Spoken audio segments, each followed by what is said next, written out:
Good evening. I would like to begin by introducing myself. My name is Hydrogen, and I come from a low-income neighborhood where life is not very comfortable. I've stolen many things and been involved in many altercations, most of which have ended in gunfire. In addition to this, I have had sexual intercourse with a great number of the opposite sex. In contrast, and despite the lack of legitimate evidence, I believe you two have been involved in a fair amount of homosexual activities I and my companions look down upon. I am so much stronger than you, and my powers of rhetoric so much greater than yours, that you could employ an army of some sort to aid in your fight with me, but I of course would prevail, because I am stronger than you. I'm sure I needn't remind you of my place of birth, wherein, as I explained before, the living conditions are much worse than in your aforementioned city of residence. I would like to stop here for a moment and remind you that I am in fact orating with little or no prior preparation, an act commonly referred to as freestyling. Once again, and I think this bears repeating, I would like to restate my claim that I am in fact much stronger and have endured a larger number of hardships than you. Hardships which have left me with an aggressive behavior and an imposing demeanor which I believe frightens you. I know of a woman with whom you have had sexual intercourse. I too have had sexual intercourse with said woman, and she complained to me of your less than exemplary performance in bed.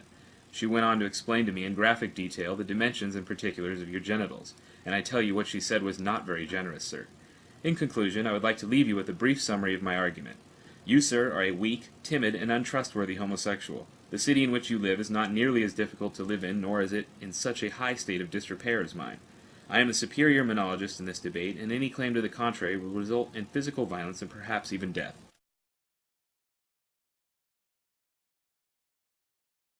And a good day to you too, sir. I would like to rebut your previous claims in an improvisational and rhythmic manner. I was given the name Boost by my peers. The alleged facts you've uncovered in regards to me are unfounded and without merit. My birthplace is not only vastly inferior to yours, but my neighbors are also much more resilient. In terms of your claim to my sexuality, Sigmund Freud theorized that in some cases the semi-conscious mind manifests repressed desires, therefore leading me to believe that you, sir, are indeed the homosexual. In fact, I once had a romantic rendezvous with your biological mother, in which fellatio was performed forthwith and without explanation. The encounter lasted several hours, and many unspeakable acts were implemented. I paid her for her services, and no subsequent contact, either verbally or physically, has been made. I brandish a 9mm pistol which I stole from a man involved in a gang-related turf war. I fired the pistol several times, and in some cases critically wounded those with whom I was in contest with. I would like to inform the audience that I engage in the sale and consumption of illegal narcotics on a regular basis.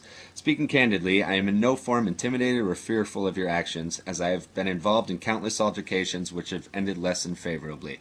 In summation, your argument denotes a lack of intellectual honesty on your part. It is my contention that this matter would best be solved with fisticuffs. I believe I will be victorious in this regard.